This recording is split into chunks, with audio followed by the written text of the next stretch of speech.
Judul khutbah kita pada siang hari ini adalah kewajiban berhaji. Ma'asyiral muslimin, sedang jemaah Jumat rahimakumullah. Haji merupakan salah satu amalan yang sangat agung, ibadah yang sangat besar sekali manfaatnya. Allah Subhanahu wa taala jelaskan manfaat ibadah haji dalam firman-Nya di surah Al-Hajj, surah yang ke-22 pada ayat 28. Liyashhadu manafi'a lahum wa yadhkuru ismallahi fi ayyamin ma'lumat, supaya mereka para jemaah haji merasakan, menyaksikan berbagai macam manfaat bagi mereka, dan supaya mereka menyebut nama Allah, mengingat nama Allah pada hari-hari yang telah ditentukan. Ibadah haji sangat banyak sekali manfaatnya, baik itu manfaat secara duniawi maupun manfaat secara ukhrawi. Ma'asyiral muslimin, sedang jemaah Jumat rahimakumullah. Ibadah haji merupakan salah satu kewajiban yang harus kita laksanakan, yaitu bagi mereka yang telah diberikan kemampuan oleh Allah Subhanahu wa taala. Allah berfirman dalam surah yang ketiga Ali Imran pada ayat 97. Walillahi 'alan nasi hajjul bait. Dan kewajiban bagi setiap manusia untuk menunaikan ibadah haji hanya untuk Allah Subhanahu wa taala. Bagi siapa? Man istata'a ilaihi sabila, yaitu bagi mereka yang mampu untuk melaksanakannya. Wa man kafar fa innallaha ghaniyyun 'anil 'alamin. Tapi kalau seandainya mereka ingkar, mereka membangkang kepada Allah, tak mau menunaikan ibadah haji padahal mereka mampu, maka Allah sangat maha kaya, tidak butuh dengan ibadah haji mereka. Allah tak butuh dengan uang mereka, tak butuh dengan harta mereka, tak butuh dengan ibadah mereka. Tapi sebaliknya, kitalah yang membutuhkan untuk menunaikan ibadah haji itu sendiri, karena sangat banyak sekali manfaat tentang ibadah haji yang dilaksanakan oleh orang-orang yang berhaji. Dan ibadah haji ini, ma'asyiral muslimin rahimakumullah, disebutkan oleh para ulama dan sepakat seluruh para ulama bahwasanya ibadah haji termasuk bahagian daripada rukun Islam. Diriwayatkan dari Ibnu Umar radhiyallahu anhuma, Rasulullah sallallahu alaihi wasallam bersabda, "Bunyal Islamu ala khams, syahadati an la ilaha illallah wa anna Muhammadar Rasulullah wa iqamis shalah wa ita'iz zakah wal haji wa shaumi Ramadan." Sesungguhnya Islam itu dibangun di atas 5 pondasi, di atas 5 dasar. Yang pertama adalah persaksian bahwasanya tak ada yang berhak disembah kecuali Allah semata. Kemudian bersaksi bahwasanya Muhammad adalah utusan Allah. Yang kedua, mendirikan salat. Yang ketiga, menunaikan zakat. Kemudian haji ke Baitullah dan puasa di bulan Ramadan. Suatu ketika disebutkan oleh Abu Hurairah radhiyallahu anhu, ketika itu Rasulullah sallallahu alaihi wasallam berkhutbah di tengah-tengah manusia para sahabat. Apa kata Rasulullah sallallahu alaihi wasallam? Ayyuhan nas, qad faradallahu alaikumul hajj fahujju. Wahai sekalian manusia, sesungguhnya Allah telah mewajibkan atas kalian untuk menunaikan ibadah haji, maka hendaklah kalian untuk menunaikan ibadah haji.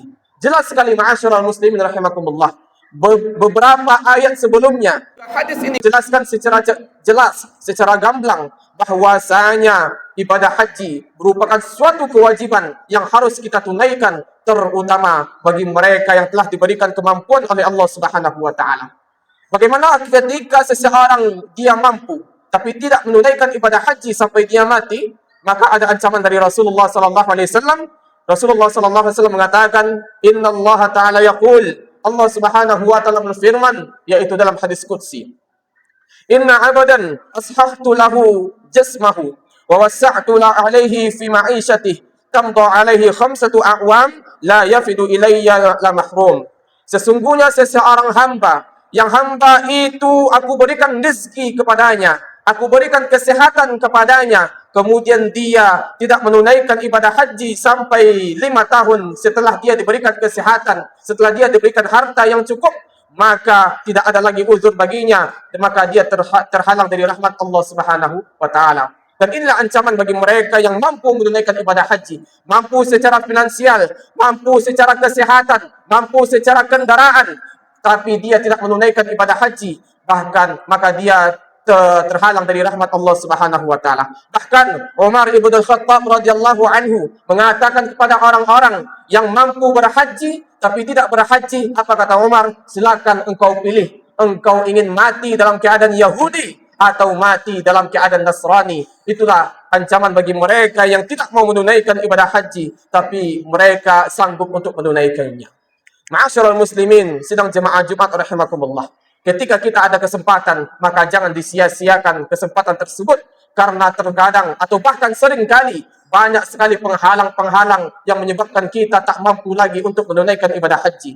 Rasulullah sallallahu alaihi wasallam mengatakan, "Man arada al-hajj falyata'ajjal fa innahu qad yamradu al-marid wa tadhillu ad-dallah wa tu'ridu al-hajah."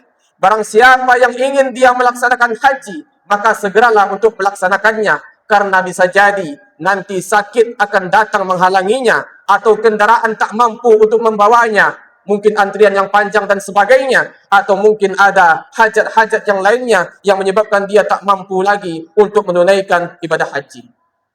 Apa untungnya kita menunaikan ibadah haji, ma'asyiral muslimin rahimakumullah? Tentunya setiap yang Allah wajibkan pasti menguntungkan ketika kita melaksanakannya. Dan setiap yang Allah wajibkan pasti merugikan kita ketika kita meninggalkannya.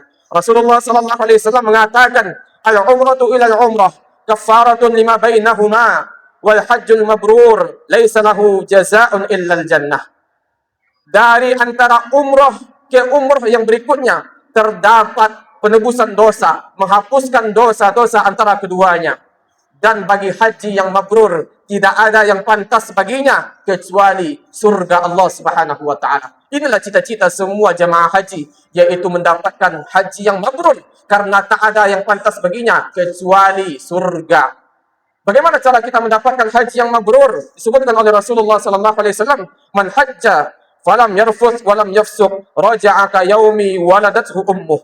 Barang siapa yang menunaikan ibadah haji, dia tidak berkata-kata kotor, tidak berkata-kata yang mengarah kepada hubungan seks, kemudian dia tidak melakukan perbuatan-perbuatan maksiat, maka dia mendapatkan haji mabrur dan dia seperti dilahirkan oleh ibunya, artinya terbebas, terhapus semua kesalahan-kesalahannya, seperti dia dilahirkan pertama kali oleh ibunya sendiri. Fa'tabiru ya ulil absar la'allakum tuflihun.